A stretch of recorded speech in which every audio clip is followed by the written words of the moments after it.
అయిపోయా. ఇక్కడ నుంచి మనం ఆల్మోస్ట్ ఒక 200 మీటర్స్ అయితే వాక్ చేయాలి. 200 మీటర్స్ వాక్ చేసిన తర్వాత లోపలికి వెళ్ళిన తర్వాత మనకైతే ఇలా ఎంట్రన్స్ ఉంటుంది. ఆ ఎంట్రన్స్ దగ్గర మనకి సైడ్లో టికెట్ కౌంటర్ ఉంటుంది. లెఫ్ట్లో టికెట్ అరౌండ్ 40 రూపీస్ తీసుకున్నాను నాకు గుర్తున్నంత వరకు.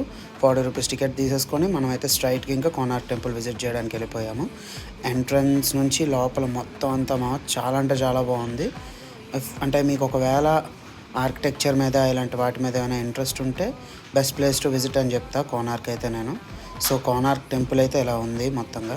సో నేనైతే మొత్తం తిరిగి చూసా, కాలు పడిపోయా మొత్తం తిరిగి చూసేసరికి. ఇక్కడ ఏవో వర్క్స్ కూడా అవుతున్నాయి ప్రజెంట్. సో ఆ వర్క్స్ వల్ల మనకి కొంచెం వీడియోలో చిన్న డిస్టర్బెన్స్లో అనిపించింది, కానీ వీడియో అయితే చాలా బాగా వచ్చింది. అండ్ నా కోనార్క్ విజిట్ కూడా చాలా బాగా అయింది. మీకు కుదిరితే మీ ఫ్రీ టైంలో 1 డే ట్రిప్ కింద కోనార్క్ వెళ్ళండి, చాలా బాగుంటుంది. ఛానల్ అయితే సబ్స్క్రైబ్ చేసుకోండి.